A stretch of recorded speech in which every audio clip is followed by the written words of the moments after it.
Greetings, everyone, and thank you so very much for joining us for today's very special panel discussion.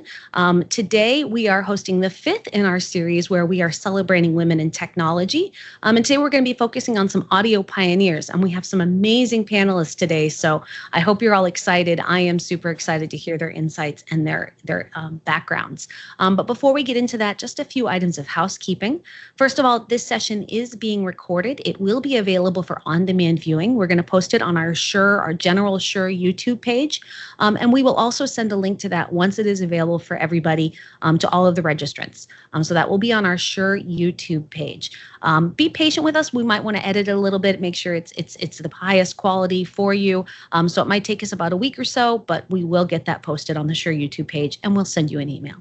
Second of all, as we go through the session today, if you have any questions for our wonderful panelists, you can type those in the questions section. There's a Q&A button. Just click on that, type in your questions, but please be patient. We will wait and take those at the end of the session. So without further ado, I am going to bring on all of our fantastic panelists, including our president and CEO, Ms. Chris Schyvinck. So let's get this rolling.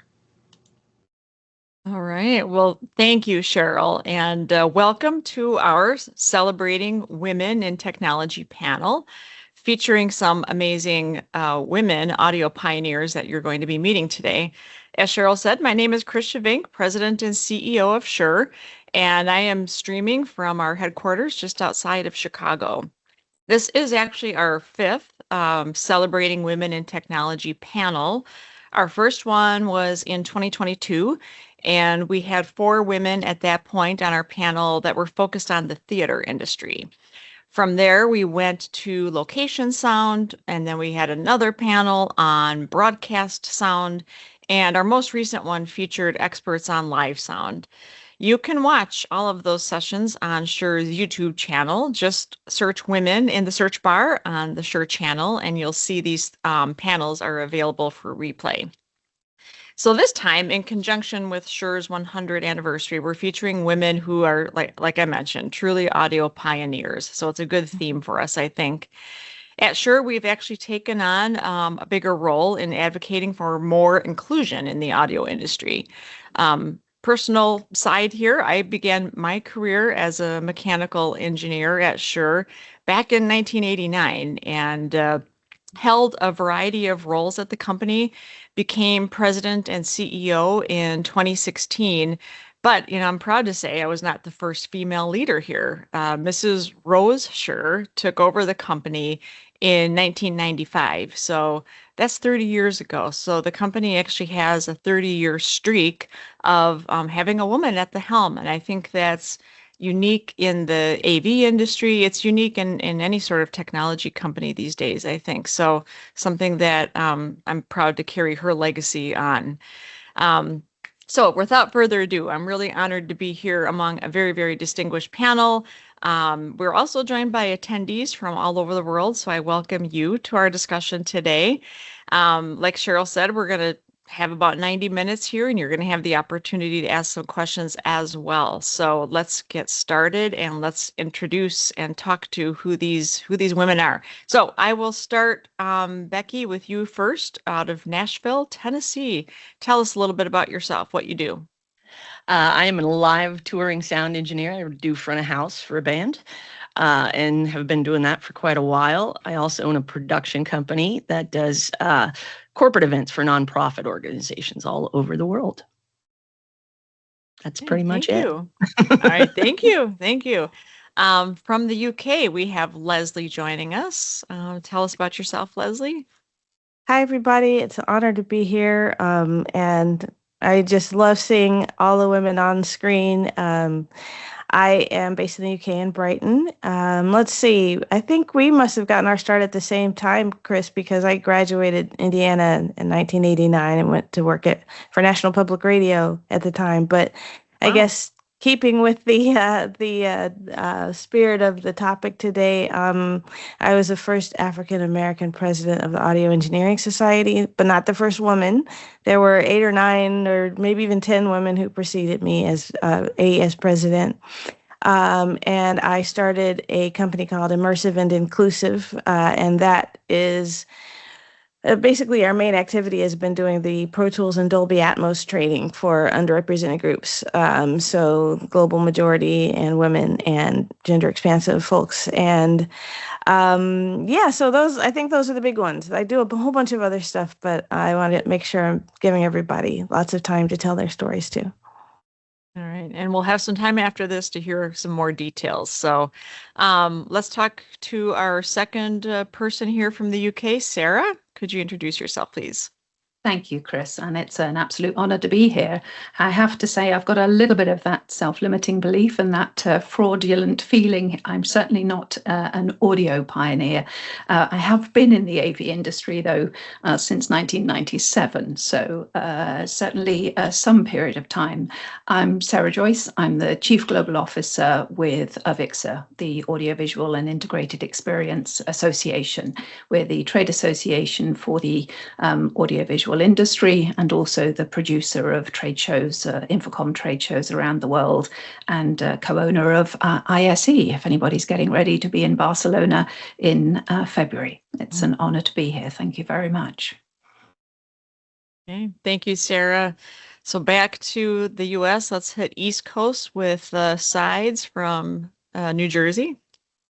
Hi, I'm Sides. I can't believe I'm invited on this panel, honestly. Thank you for having me. I'm a singer, songwriter, producer, content creator. I just kind of give myself the name as a music creator, and I make music and post online a lot. Okay, well, thank you. Then we'll go to West Coast and we'll hear from Lisa Pinheiro in California. Oh, Lisa, you're muted. There we go. Thank you so much, Chris. It's a pleasure to be here. I'm a sound mixer, production sound mixer, mostly working in feature film.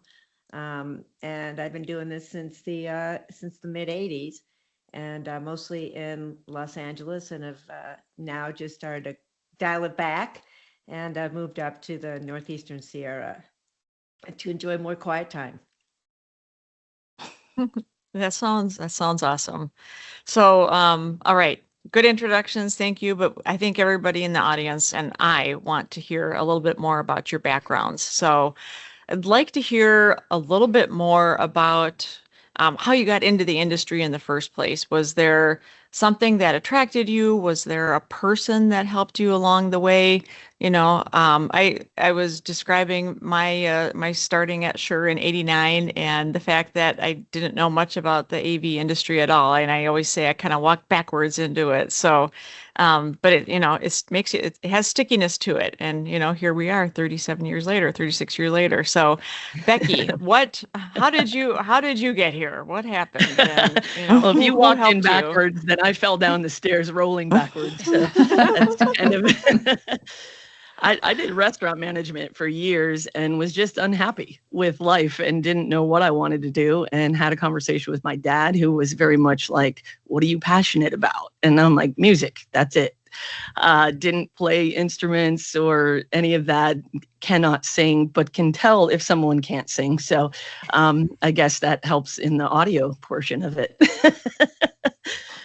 Basically, I went back to school when I was 26 and got an audio engineering degree and got bit by the bug full on and knew that I wasn't going anywhere else. And so I started freelancing all over, and concerts seemed to be where it was. I did a little bit of studio work and realized I did not want to do that. I like the idea of just starting over every day and finding out what I can accomplish in one day and then do it again the next day. So it just kind of worked out for me to be able to be on the road and tour and all that wonderful stuff. So that's how I got into it. Yeah, out of curiosity, when you went to school to get that degree at 26, what school was that? I went to Full Sail in Winter Park, Florida. Okay. It was a whole lot of nothing back then. One building and, you know, a bunch of us pushing road cases, and our teachers literally were people who were on the road. So it was, you know, we'd have one teacher for 6 weeks and then somebody else, but I learned a lot that way. So yeah. All right. Well, yeah, I always say it's not the easiest industry to find. So case in point. Yeah. You found it though.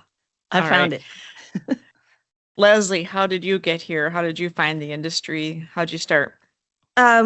I think my story changes every single time I tell it. But this is the story I'm telling today. I'm a classically trained pianist. I love math. You know, I was one of those students who actually kind of dug calculus. And well, anyway, I just remember I started volunteering with a cable access channel, and they had, you know, this is back in the 80s, right? They had video cameras and audio stuff, and I liked all the buttons and faders and things. And I looked at a couple programs. One was Oberlin, Ohio State, um, and Indiana was the one that had the most stuff, right? They had a sound workshop console, and I said, you know, I think I'm feeling good about Indiana, so that's where I went. And majored in audio tech. This was before they had a 4-year degree, so there was no bachelor. My bachelor's degree is actually in telecommunications. And so, yeah, from there, I got a job at the campus radio station, WFIU. And we would get these DACs. It was like a dot matrix printer that was connected to NPR satellite, and they would like print out job postings. I'm like, yeah, that NPR's doing what I'm doing here. So I applied for a job, didn't get it, applied again, didn't get it, drove to DC, applied and got it the third time because I was actually able to talk to people there. So I worked at NPR for 4 years. They had a really balanced, it felt, you know, like there were 40 technicians, and 20 were women, and 20 were people of color. So it was a really good mix of people, but it seemed like only a select few were getting the opportunities, guess who? So I moved to Colorado, where I became a systems manager at Colorado Public Radio. From there, I got a master's degree, got into post-production, got into academia. And so since like 2003, I've been teaching in higher ed, but still can't keep, you know, I got to keep busy. So I freelance and do a whole bunch of other stuff, as I said, but that's how it all started. I said at the very beginning, for those that were with us, I joined the AV industry back in 1997, 98, which was with the advent of the Polycom view station. So I can date myself to that age. And I helped set up a video conferencing company. I was working for a broadcaster and entrepreneur, and working, he had a number of technology companies. So I had a sort of a passion for technology, but no formal education or background in it. I came out, I did a marketing degree. In fact, I went back and did night school for 4 years to do a marketing degree. So my passion very much became the sort of the business strategy and solution side of technology, and then the product development piece. So that's very much where I started as a video conferencing reseller, and from that it took me to other systems integration companies, and then ultimately to leading a company called Electrosonic as the MD for EMEA, just before I came to Avixa about seven years ago. So I fell into it, as I think we all said. Mm-hmm. I didn't know the AV industry beforehand. I probably came at a time because I was working for a gentleman called Noel Edmonds. Anybody based in the UK will remember him as a broadcaster. He was also quite an entrepreneur and somebody that, what's this video conferencing stuff I'm reading about, Sarah? Go look into it and set up a company, which is what we did. So I very much fell into it. And as we've said a little while ago, I wouldn't want to be anywhere else. Great. Thank you, Sarah. And sides with the keyboard behind you, I think we kind of know how you've gotten here, but if you elaborate, did anybody help you along the way, or, you know, how did you arrive here? Yeah, well, surprisingly enough, I arrived here because of the pandemic. I went to Berkeley like 10 years ago, and I studied singing there, and all I wanted to do was sing, and it was very, very hard to get work, but I did get work. even though I struggled, I got work. And when COVID happened, I was very, very depressed and stuck at home. And even though I went to Berkeley, I always thought music production and audio was the equivalent to rocket science. And I didn't think that I was smart enough or had the brain for it. I didn't think I could do that. So I was always working with other people or engineers and producers. But then when COVID happened and I was stuck at home, I got fed a Facebook ad, which was learn how to produce in 30 days. And I was like, this is so stupid. I'm not going to take this course. I went to Berkeley, but it was on sale. So I bought it. And that course changed my life, truly. Like, I realized, wow, like production isn't rocket science. And once I learned how to program a drum part, I was like, wow, everything's changed because, I've been singing for 10 years. So I really knew arrangements and I was songwriting and all this stuff. So being able to do that just like opened up a whole world to me. And then I had a mission to make music production more accessible to more people because I think that was kind of the energy for many years. Like, this is an elite business. This is an elite thing that only the elite can do. And I just wanted to change that, not just for women, but for everybody, really. All right. And so I posted online, and that's why I'm here today. All right. Thank you. Great. All right, Lisa, how did you arrive here? I actually kind of knew what I wanted to do for a long time. So I actually didn't back in to this. It didn't surprise me because as a child, I had two things. First I wanted to be a veterinarian, and I didn't have the organic chemistry chops for that. And then I got involved as in my teens in high school at a local radio station in Rochester, New York, and I started doing it was called request ops, and where you basically just tally all the songs that are playing back before radio was completely programmed somewhere else, and started doing then the weekend production and stuff. And the reason I kind of got into this is my dad was an engineer, not in sound, but he took everything apart in our house. He fixed everything. He could solder, he could read circuit boards. And so we were exposed to that from a really young age. My mom was a principal, and she brought me home a open reel Wallensack to splice on and play around with. So I knew that other than being a veterinarian, I had an interest in sound and sound production, and then went to school, kind of with a more open mind about maybe I'll try other stuff, but I just kept coming back to wanting to work in production. And I had worked at a PBS station in Rochester, New York for a few years, and went on to do commercial production, and then moved and started doing commercials, started doing field production, location production, and got into films, which is, has been my passion for years. All right, so you're the one person here today with a plan.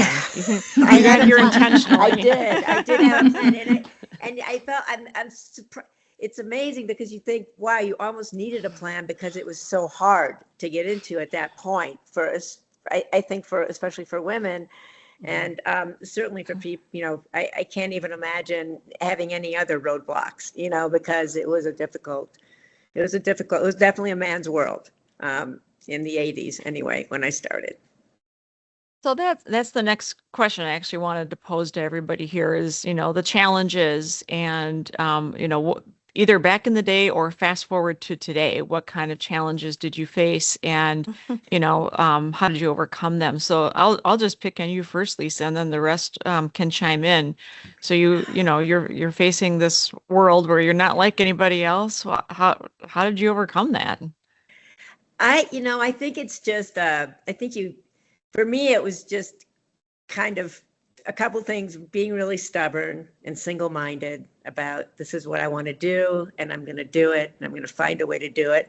Also, I felt like you had to be, it was inspiring in a way that you had to be better you had to be more, you had to know your stuff better, you had to be better in the field, you had to have better communications with clients or producers in order to get the jobs. I didn't play golf, so I couldn't go golf, with producers on the weekend. There was a lot of things I didn't, if you went to social events, a lot of time at that time, women, people just, they didn't, at that point, men didn't really talk to women as peers in this industry. It was more like a romantic interest. That's kind of how it felt like back in the early days. It felt like, oh, if you went out for dinner or to a bar or whatever, it wasn't.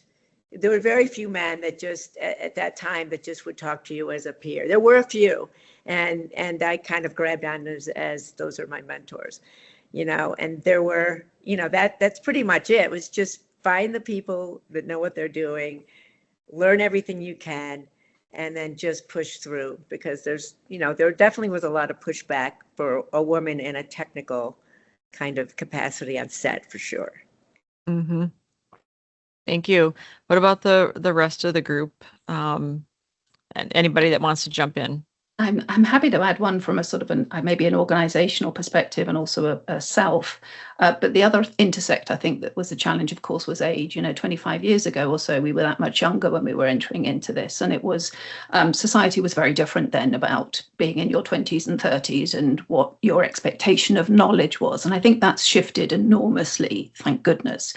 What I found, I wasn't a technologist. I was fascinated by it, but I didn't come out with an engineering degree, and probably still have that little bit of a self-limiting belief. I really should do my CTS, and I really should do my CTS. But what I found that I was working in a products environment. So I was doing product marketing, working with engineers, software designers, hardware designers. And I was going out, meeting with all of the clients, getting feedback about products. I was working at that time for Electrosonic when it had the products business before it sold it to Extron.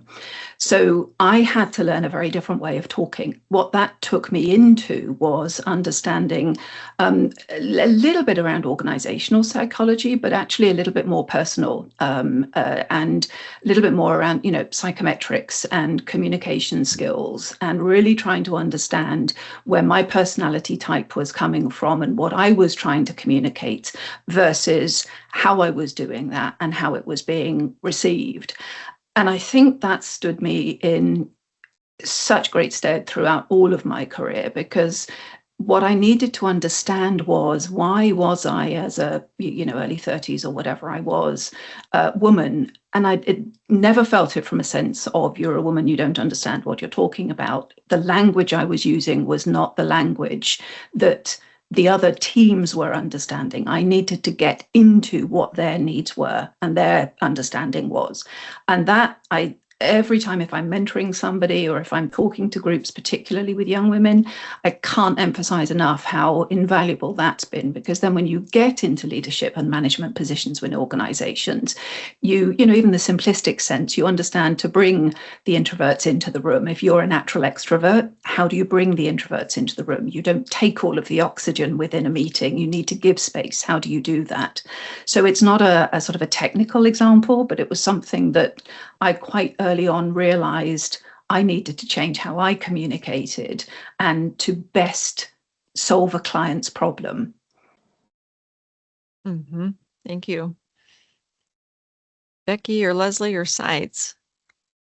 I think I wanted to just talk about that, almost like that code breaking that you were talking about. Like, how do you understand the language that's being used and how do you understand the culture? Because it's also, as an American transplant into the United Kingdom, you don't know, the code until the code is broken or until you find a new code. And so I don't think any of us who've been in the same place for years, even the code becomes invisible to us. We just know it. And it's not until you change that you're like, oh, wait a second, I need to know something. And so I call this code breaking. And I think for what came out of my dissertation, because I did a study on the main concerns of underrepresented groups in audio. And sort of what I found was that we are always trying to crack that code. Like, how do I appear confident? How do I appear not too confident? What language do I use to show that I know my stuff? Should I tell people my age? Because I look younger than I am, do they think I'm inexperienced? And so you learn all this stuff, but it still might not get you where you want to be. And what I found is a lot of women start doing what I call code evading, so that they're not leaking out of the audio pipeline. They're actually circumventing the rule. And so that's where we see mentorship come in, and affinity groups like Women's Audio Mission, SoundGirls, We Make Noise, name an affinity group. And apologies to anybody who I didn't mention, because there's over 60 of them. And so then the dynamic becomes you're pushing, you're teaching yourself, you're going into your own business. And that helps you build social capital.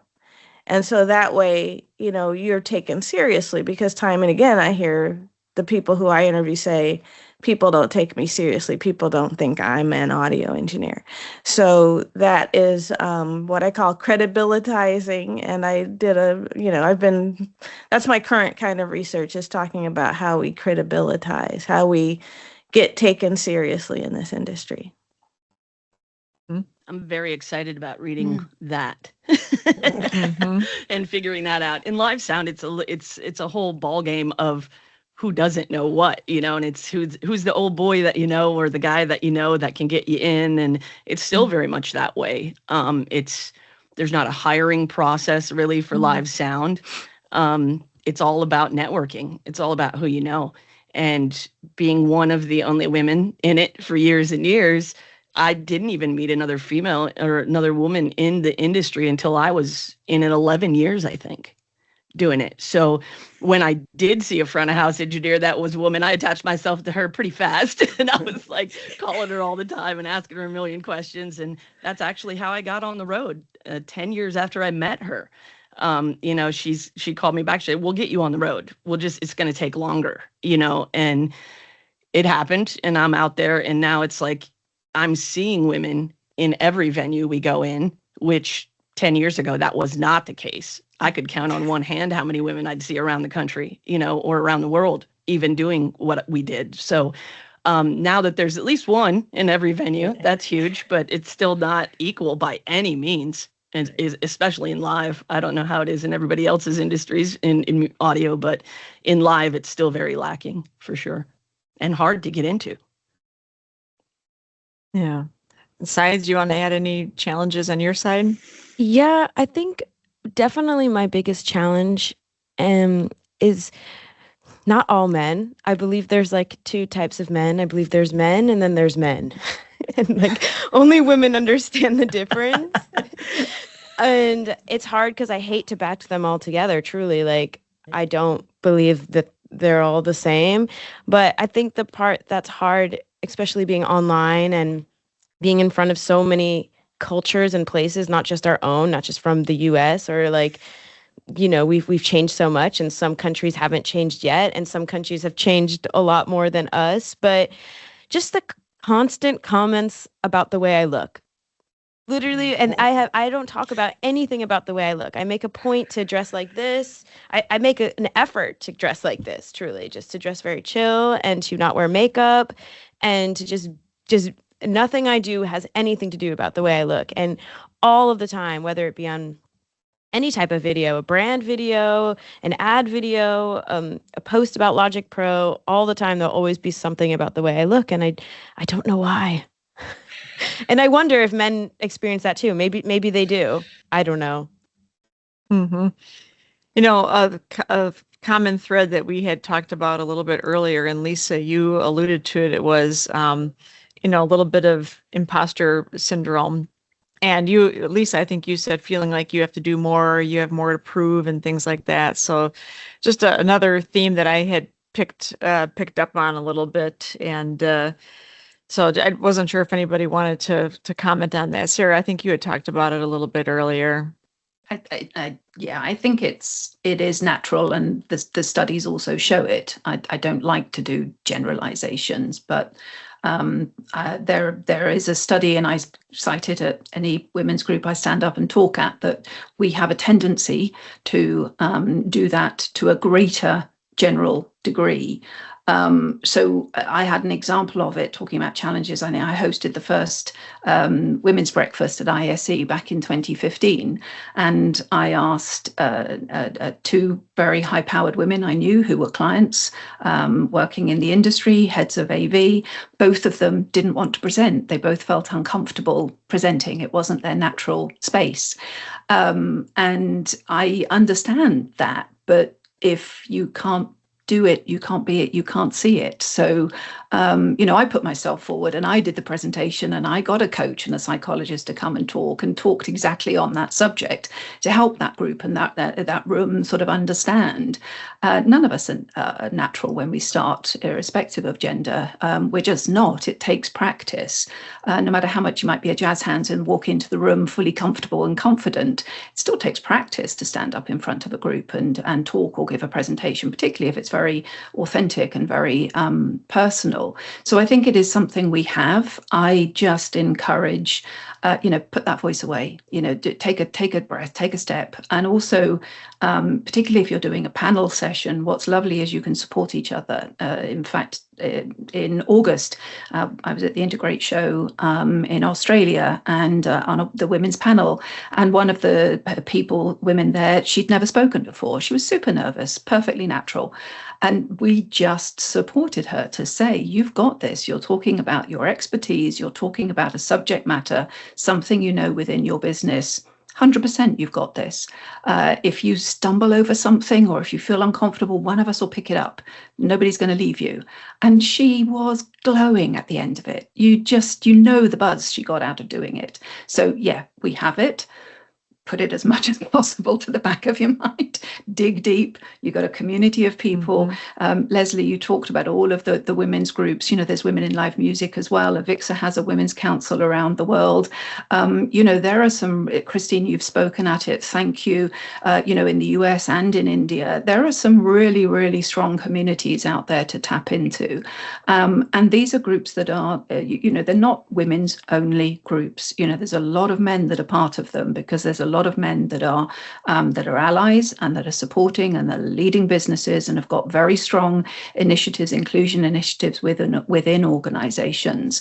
And so I think tap into it, find one. Leslie, you made the comment about networking. I think all of us step out of your comfort zone. It's easier to say 20 plus years later, but just step out of your comfort zone, find someone. We've now got 6 people that we didn't know each other before. We know each other now. We'll pay it forward. We'll support each other in other ways. It just takes that step. And I think if you go back, like Beckie was talking about back in the day, she would be the only woman when she walked into the room. And now there's at least some, right? And it's maybe not equal, as you said earlier, Beckie, but there really has been progress when you look over the last 3 decades and some of the affinity groups that Leslie was speaking to, Sarah, some of the different groups you're talking about. I think we should probably elaborate on some of those a little bit more and talk about the progress and then what is still left to do. So anybody want to talk about some of the different groups that maybe they're involved with that they find to be productive and helping to move the needle forward, or ones they've seen in the past? I guess I could say that we have in the film world, we have a lot of groups, and it's absolutely changed, a lot, in the last 30 years. In our world, and it's certainly in this country, the unions. Our union has been great. Local 695 is a Hollywood local. There's, in fact, the president of our union is a female, and we've got lots and lots of women involved in the board, and we have a lot of supportive ally men involved in the board as well. So there's been a lot of support there. The Cinema Audio Society, again, a lot of women on the board, and also just involved in that. and the Academy of Motion Pictures. Again, so over the years, there's been, as women have gotten more and more, we become more and more of the population. Women are taking the initiative, and over the, like I said, it's night and day for me in my experience from when I started out. And I know that there's a lot of progress that can be made, but still, it's just so much different these days. Yeah, I feel like, it wasn't even a conversation back then. And the fact that it is a conversation and there are different sort of ways that you can get involved is, there's been a ton of progress there. I mean, there's the website. If anybody wants to look, there's a blog by an educator named Eddie Dobson, Eddie.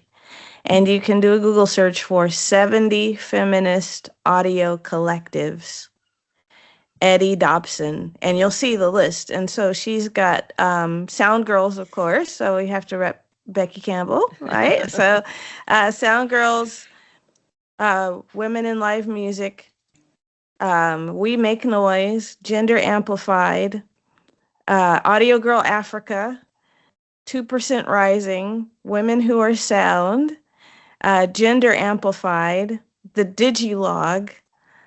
Women in Sound was a zine that was out by Madeline Campbell. I think you can still buy a couple of print copies. Can I keep going? There's a couple in Canada that I can't think of. I think it's She Is the Music, yeah. She Q. So there's tons of groups out there. And the thing that I hear the most from people who participate in these groups is, thank goodness for this group, because when I'm there, I don't feel stupid asking a question. That's like the number one most often heard thing. Like I can let down my shoulders. I don't have to feel defensive. It's just a different space. I feel like I belong. I feel like I'm with people who are like me. And it takes that imposter syndrome. I won't say it gets rid of it completely, right? Because you can still be with a group of women and think, I still don't belong here, but it's just a different vibe. It's just a different vibe. Can I give two beautiful examples following on from that, Chris? One, I mentioned the Avixa Women's Council, but which is worldwide. There's a group in India that are doing, to your point, Leslie, are doing the CTS classes for the women because they don't want to feel they're going to ask a stupid question.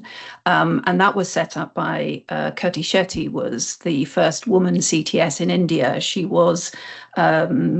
is now the the Asia manager for Kramer. And she paid it forward on Saturday mornings by getting a group of women together to go through their testing for CTS.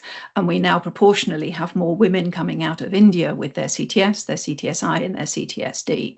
CTS is the Certified Technology Specialist. It's the only sort of AV, ISO, ANSI accredited AV technology sort of entry exam. And that's not done it justice by describing it in that way.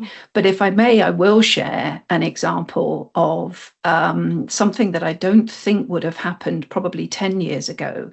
The Women's Council in the UK had a webinar about menopause.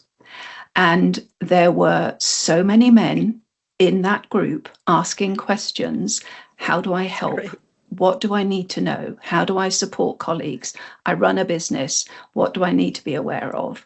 And that's just beautiful. So in the same way that we say we have, we'll doubt ourselves, or well, can we be in that space? Here were men all wanting to be in that space, offering support, offering help. And 10 years ago, we wouldn't have had a webinar about the menopause. It came on the back of some work that the UK government was doing at that time in looking at the impact to business and to the economy by women coming out of the workforce at that age because of the effect of it. And I did have conversations with women elsewhere in the world going, oh gosh, we're not our biology. Why are we doing something like that? Which I can understand. But when I explained the context of where it came came from, and actually the government was taking notice and was looking at this from an economic impact, it started such a fantastic, spread of conversation happening, elsewhere. So, we need, as we said, male allies are vitally important within this, and an understanding of how to progress and be involved. Yeah, and I feel like a lot of the stories that you've all told today, we've all had some great male mentors through the years, and back to calculus stories again. I back in college, being in mechanical engineering in the 1980s, definitely the only girl in the class every single time, and because I love the calculus, like the first year was a breeze. Then came thermodynamics, and let me tell you, that hit me upside the head. And I almost ditched it at that point. I'm like, I'm the only person in this class that's not getting it. Like, what am I even doing here? And the self-doubt was unbelievable. And I just happened to strike up a conversation with this guy named Randy after class one day, and he said, a bunch of us get together for a study group every Wednesday night here in the lobby. Why don't you join us? So I did on that first Wednesday, and lo and behold, like, I actually understood it better than the rest of that group. And I had no idea. I truly thought that I was just going to tank this class and it was over for me. So that one little moment, I'll never forget that guy. Yeah. So, and I think we've all had, somebody like Randy along the way who just kept pulling us along, gave us that little nudge, and that's why we sit here today. So I'm glad we can share stories and talk about some of these different organizations. Leslie, I was writing those all down as fast as I possibly could. So maybe that's something we can send everybody afterwards. But what else can we do, I guess? What else can be done? What's missing at this point? What would you all like to see? What can manufacturers like Shure or organizations like Avixa, what else is yet to be done? I think, honestly, and from my perspective, it's changing the way we hire people, or trying to think about how we hire people. Don't just take the recommendation from your buddy, but also look like, hey, this woman may have not had all the experience that this guy had, because there's a little bit of discrepancy there, right? We didn't have women in our industry for a very long time, so we're behind a little bit. So maybe those of us who hire can look at that and say, okay, they didn't have that as many years of experience in training or whatever, so let's take a chance on this girl and let's help her get where the guys are at. Let's call our buddies and say, hey, this girl has 1 year experience, but I think you should definitely take a chance on her. And I'll help this girl and help you train her, or whatever we have to do. And I think we're all willing to do that. I mean, we're obviously on all these webinars trying to do that anyway, but that's just what I've noticed as far as live goes. We hired a girl this last year who had virtually no experience as a stage manager, never been on tour. She came out the first week and absolutely killed it, to the point where the guy next to us, who's been a stage manager for 40 years, looked at me and said, this girl's on fire. She's great. And I was like, first tour ever. And he's like, where did you find her? And I'm like, I asked around. I asked women that I knew for a woman stage manager, and they gave me one, and lots. Like, I had 20 resumes, and we just took a chance on this one girl. And guess what? She's on the road still. Like, she's going to be out there for another 30 years, and I'm like, that's really, to me, what it is taking a chance on a new kid that may not be your best friend or your buddy that you toured with, or the person that you came up in the studio with, or whatever, and just saying, I think this person can do it, and helping them out, I was just going to add that, Christine, I have my own Randy, who it was not even super early in my career. This a boom operator that I've worked with a lot, Randy Johnson, who has still booming, still in his 70s, still booming on big movies, and started well before me, and not only was just a great ally on set and for me and many other women. But also always look to find women to recommend for our entry level job, even though it's got lots of responsibilities, is a sound utility on our sets. And now we're calling it it's basically now sound assistant, so third assistant or second assistant sound. And Randy would just always make an effort to look at everyone out there. And he introduced me to the woman who became like our rock star in not only in Hollywood, in the industry, but is just, the three of us together, I just felt were completely unstoppable. And I never would have met her without somebody who had helped me be better on set, and then was looking for young women to give a chance to. And, he has 2 daughters. And so I think for him, it was just normal to be thinking, well, why aren't these, let's give everyone a chance here. So I think there's, they could be different names, but we all have our Randys out there. Yeah. In the world. I think sort of 4 more things, Chris, to your question is, so with the AVIXA, we have the AVIXA Foundation. We have scholarships, one of which is always a scholarship for a woman. We also, through that, we have an apprenticeship framework. I think I encourage as many organizations as possible to be able to take on apprentices and interns, work at a school age, at college, obviously, but also get into that sort of high school level, work with the tech crews. We have a program to be able to sort of create tech crews as well, because that's very often where you get the passion, either through the theatre or the music or the band club at high schools as well. There is a UK government recognised apprenticeship, AV apprenticeship scheme now. That was something that was worked on very strongly by Jack Laidlaw at Middlesbrough College. He was there then and was also on the foundation board, and with Graham Massey. So there is, the UK has a AV technician level 5 recognised apprenticeship scheme. So there's funding and support, of course, for that. And I think, I know that Shure does it. I know that other vendors do it, which is, get in at a very early age on careers days and talk about the AV industry as many times as we're able to do these things as well. And talking about our industry, it really does spark. We don't realize. I don't think we realize how much of an impact we can have on other people because we're just talking about something we're passionate about. But it really does spark an interest in young women to see that I can do that. And young men, we want everybody coming, we want fresh talent into the industry. There's also 4 more things that we do at the trade shows. We always have a Women's Council event. We have at ISE, as I said, coming up, they have the Fast Forward Friday, which is all a Careers Day focus. One of the things that we do is actually speed matchmaking, we call it. So that's students from across Europe matching with exhibitors of whether they be a system integrator, a consultant, a vendor, a manufacturer, who are looking for talent. And so we also have sort of a 15-minute speed pitching, and that's been hugely successful in finding talent and bringing people into the industry as well.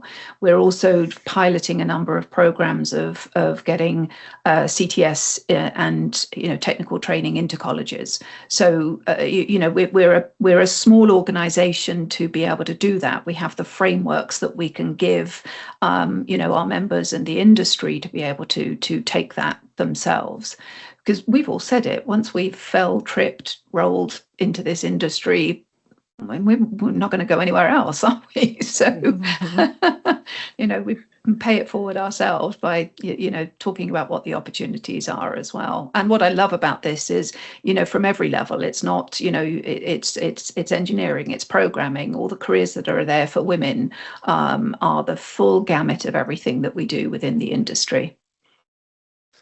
I think it's also just when you're in these spaces, like as a singer, I started as a singer and I was in the recording spaces. I feel like all it would have took is someone to be like, are you interested in this? Do you want to learn this? Like, you can do it. Just that one sentence from somebody else. Are you interested? Do you want to learn this? Because I feel like so many people, it's so hard to get here, to get where we are, that it's not even on purpose. Like the attitude of like, you can't do this, or I not even that. It's just a coldness maybe you've all experienced it or can help me elaborate on it, but it's just a feeling, instead of just being like, you can do this. Do you want to learn? Let me tell you one thing. That's maybe all it needs for somebody to hop on YouTube and be like, how do I record myself? Or how do what kind of microphone do I need to make my vocal sound better? I think And there's I think everybody has something to say. I don't know if I should go first, but that coldness, I think, is what's been documented as a gendered space. I know Georgina Bourne, for those scholars out here who want to find her, Georgina Bourne wrote about music technology being gendered and geared more towards boys and the whole phenomenon of boys' toys.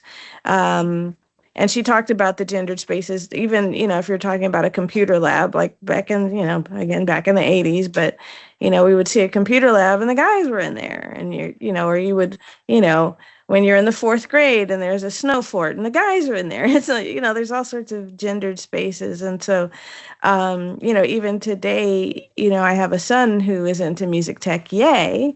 But I think he's, there's sort of a sense that him and his buddy have sort of taken over that room. So that is a very interesting dilemma for me, given my work. So I went to the school and I did a talk. And I mean, there's like so much intervention that we have to do to make sure that we're not perpetuating gendered spaces and gendered technologies and gendered professions. And, even I think I'll name names here. I don't think we've been naming names to this point, but I had a conversation with Terry Winston at Women's Audio Mission because we did a study of high schoolers who, there were boys and girls in a class that was offering music technology, and we gave the kids a survey. We said, well, who wants to do music? Like, what do you want your career to be? Is what we asked them. And the girls put music director, band manager, A&R rep, and the guys put producer, engineer. They're in the same class with the same computer. So I took this dilemma to Terry and I said, what do we do? She's like, you can't have them in the same class. Those classes were co-ed, and you have to take the women aside and, and have a safe space for the women to pursue this activity. And that's borne itself out, right? Because we were talking about affinity groups. So I think when Sides, you were saying, all it would take is for somebody to say, you can do this. That's what the affinity groups are doing. Like SoundGirls did the Girls Rock Camp, and then there's the Girls on the Mic event. So it's almost like this, we gotta have our own space. I was going to say, it sounds like you're doing it, Sides. You're helping people. But it sounds like you're the solution that well, need. I could see all my analytics, and one thing cool about the analytics is it shows you the breakdown of genders, and on every single channel, I think it's like 1% women. Maybe less than 1% women. And I do what I can, like subtly, like I make sure I have like, quote unquote girly colors and very approachable, talk about things, I not necessarily, I don't know if that's the right or wrong thing, but I do what I try to like make it a welcoming space. I don't know if there's just not that many women truly interested. I mean, I've seen some really cool things on TikTok where girls will add like little bows, little bows to like learn how to DJ with a bow, or do like videos of audio equipment compared to makeup. Let me break to you down as makeup, and they compare like compression to like foundation and evening out your skin tones. So I feel like out of all the spaces, like TikTok definitely seems the most. I mean, maybe because that's like where the youngest people are. I don't know. And then it kind of seems like Facebook is like the worst. You would not want to see the comments people left on my Logic Pro Halloween costume. Yeah. Can I jump in? Because there's a couple of things, Sides, you said just went ding, ding, ding. Because, we're trying to, like I said, do this intervention. And then I'm happy to turn the floor over. First thing, it's not that women aren't more interested. I would recommend that you align yourself with these affinity groups So promote yourself too. We make noise. Girls make we make noise. Beats by Girls, Audio Girl Africa, SoundGirls, Women in Life Music, like all these other venues. Like you can target your advertising. But the myth that girls aren't interested comes from or is perpetuated by this leaky pipeline phenomenon. At a certain age, this was Georgina Bourne's research in England anyway, when they polled kids in the 4th grade, an equal number of girls wanted to do it. When they polled them again as senior in high school, the number went down. At university admissions, it went down again. So they're leaking out. Mm-hmm. So it's not that they're not interested, and they've done all these studies in STEM, and that's why STEM targets 4th, 5th, 6th, and 7th graders. That's why, because it's this age between 9 and 13, and there's amazing, wonderful research too by child psychologists, who's, you can see my eyes are closed. I think her name is Catherine Steiner Adair, who talks about, the tyranny of kind and nice and the kind of psychology around being 9 to 13 years old and losing your voice and all this kind of stuff. So, yes, all of the things.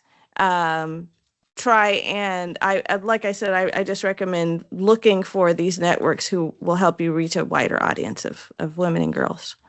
Yeah, I always do. Whenever they reach out, I'm always doing whatever they ask, whatever they need.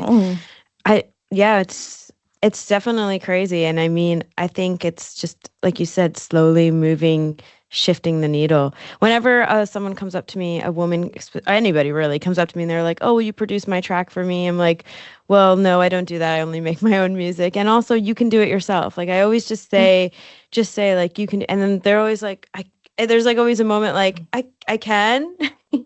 And it's just, that's just kind of, it's just interesting. Yeah. Well, and besides, you said you just kind of self-taught, right? You started taking the equipment out, the gear out, and you realized it wasn't rocket science. And but at first you felt intimidated, I guess. Yeah, and I think that's also another issue with this, is that the way a lot of this tech is taught is so intense, I guess is the word, like so serious, like lots of seriousness about it. And it is a serious topic, but how can we make it more approachable? How can we talk about the things that are more exciting? And I think stuff like TikTok has helped, because we have 30 seconds to explain something. So there's not enough room for like really long words and, tech jungo that maybe frighten people or intimidate people. So I think that helps. I mean, when I took my intro to Logic Pro class at Berkeley, I was just not interested at all. And I don't remember who the teacher was, so it's no shade. I don't even know. But I think that's another thing, is like, how can we make, this stuff kind of more fun, more lively, more exciting for people? Yeah. And that's getting to that younger aged audience again. So just listening to Sarah and Leslie, I also have done, some research on STEM and looked at some of the statistics over the years, and there is improvement.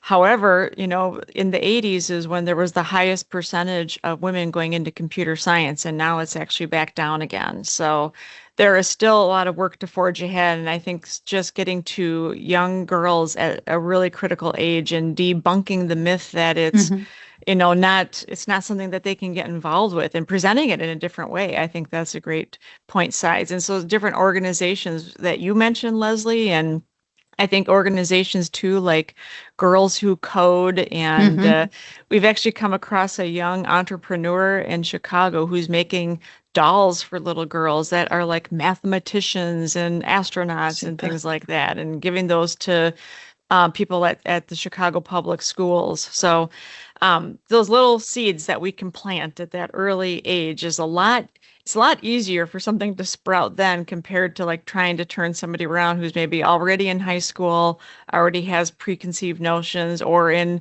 college, or even past that. So that's some place where we at least focus on some of our corporate giving. So All right, I'm going to ask one more question before I see a lot of questions popping up from the audience. So I think we want to be able to have their chance, especially since they're still with us after our technical difficulties. So the last question would be, we're talking about trying to get into the hearts and minds of young people here. So what message would you have for the students or younger professionals that are maybe in our audience, for how to get more involved and how to help us maybe turn the tide a little bit?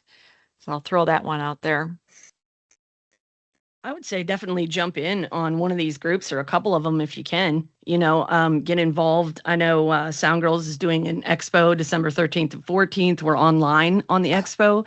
There's scholarships that you can jump in and join. A lot of companies are jumping in and giving money so that people can do this. So even if you're a broke college kid, you can jump in and get a scholarship and learn a few things. There's mentorship programs going on during that time, so you can connect and network with people and then, share all that stuff. I know We Move the Needle is also doing one this year.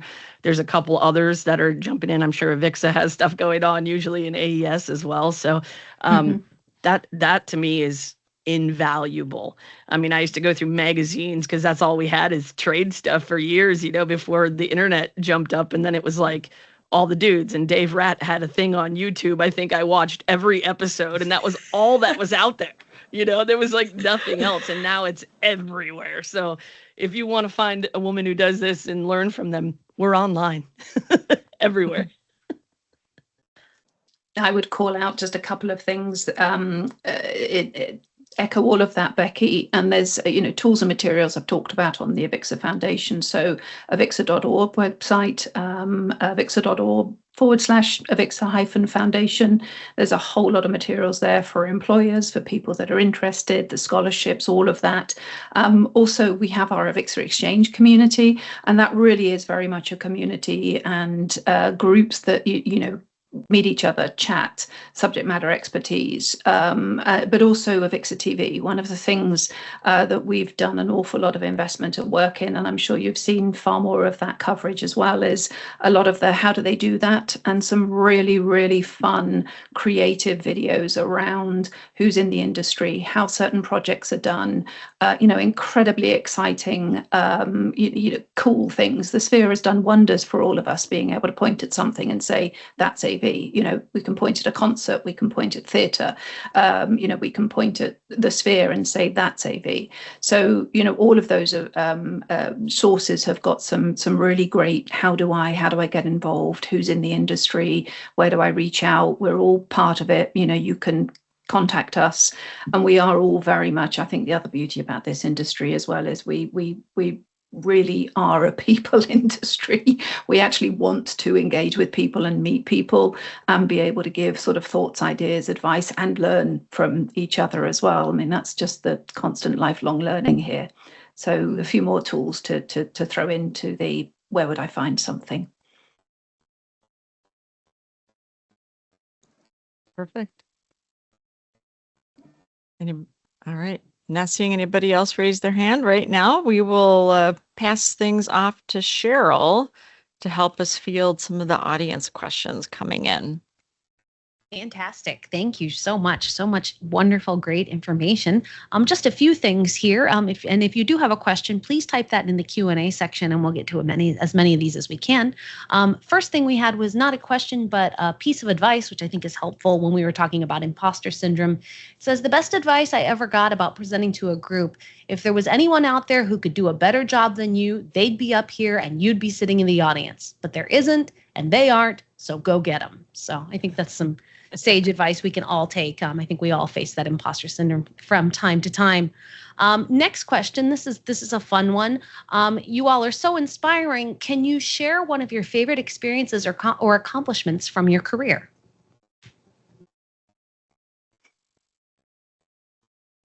Anybody want to jump in first, or should I call them? I can go first. Please do. I mean,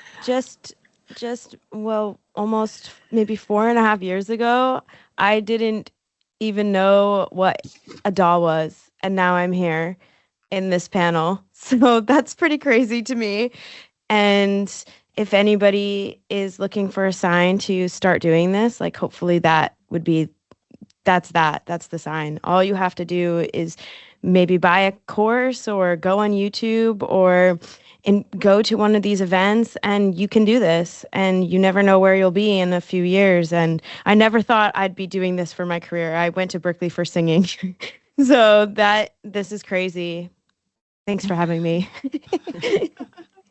I've got one which echoes what you said, Side. It sounds a little self-serving, and I don't mean it in that way at all, but it was the example I gave earlier about you don't understand the impact you have on other people.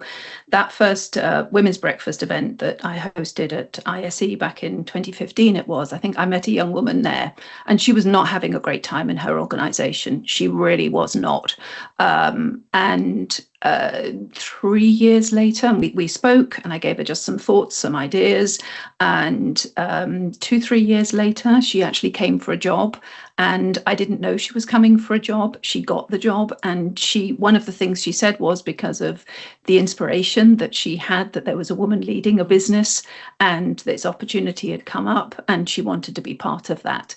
So as I say, I don't say that for me. I say it for us recognizing we have impact on people, and you don't know how that has an opportunity for them, for something I thought was just a very simple, heartfelt conversation with someone.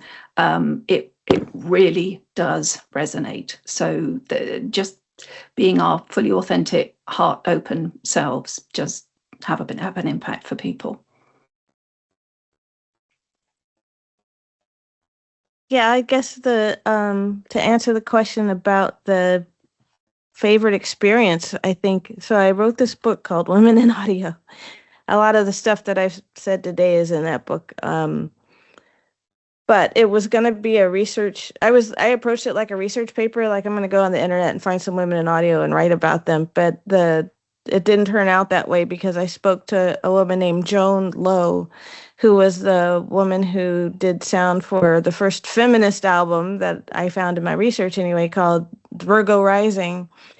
And she was in her 90s. And she said, I can't hear very well, so I'm going to write all my answers. And she sent me this email, which was, kind of a story of how they made that album and how she was dragging a 24-track machine around the Pacific Northwest. And a couple months after the interview, somebody contacted me named Dana. And Dana had asked me, were you interviewing Joan? And I thought, I'm in trouble, did I do something wrong? And he said, no, she passed away.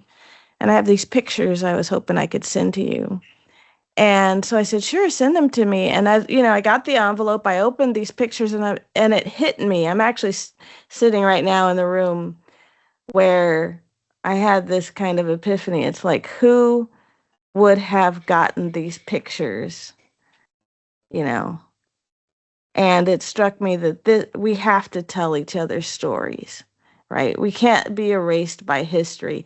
And that's when I knew this book could not be a research paper. And so that's when I decided to do interviews with people instead of, just going to the library, because, all the people on this call have stories to tell that are going to inspire the next person.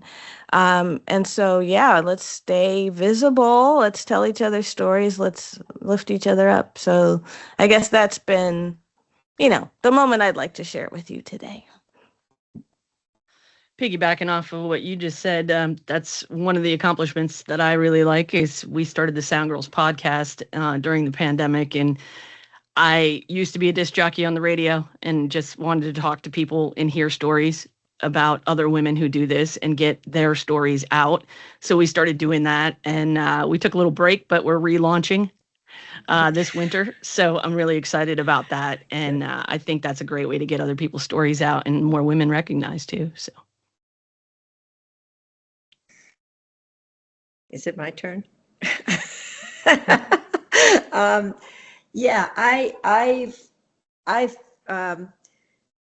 kind of, the same thing. I mean, I feel like the stuff that's lasting, the things from my career that like kind of keeps it going is that the people that I've worked with and the opportunities that, I received so many opportunities from people who had nothing to gain, but just helping someone else out. And I hope that I was able to do the same thing. I know for a few people for sure they're working, and a few women that are working and really, really, really good, and have had we've had great experiences together. And I think it's really important not to forget that. And I know, yeah, I don't have to tell this group, but to tell everyone that there are people out there, there are women out there looking, wanting these jobs, wanting to work.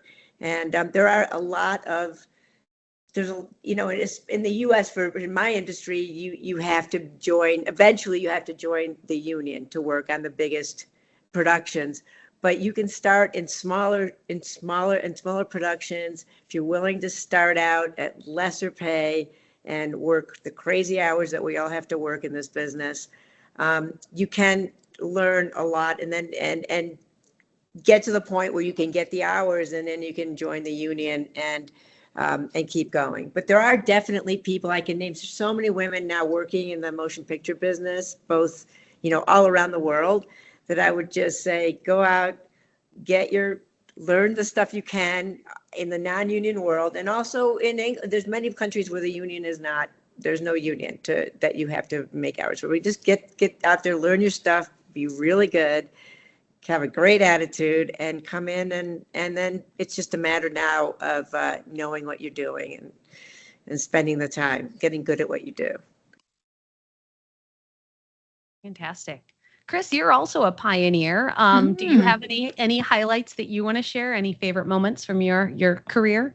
There's a few here and there. When Sarah was talking about the women's breakfasts at the various trade shows, I did the women's breakfast at Infocom back in 17, 18, somewhere around there. And it was standing room only, and the jitters had gotten to me. But, once I started out and started talking and saw all the friendly faces looking at me, that kind of went by the wayside. And I had some different pieces of advice, and I showed some of the research that I had alluded to a little bit earlier, and just wanted everybody to have some takeaways on what they needed to do. And from a personal, individual standpoint, I told the story about when I hadn't really learned yet about how to advocate for yourself and make it clear about what your goals are and where you want to go. I just kind of assumed, hey, I'm doing a good job, like people are going to notice. It doesn't work that way.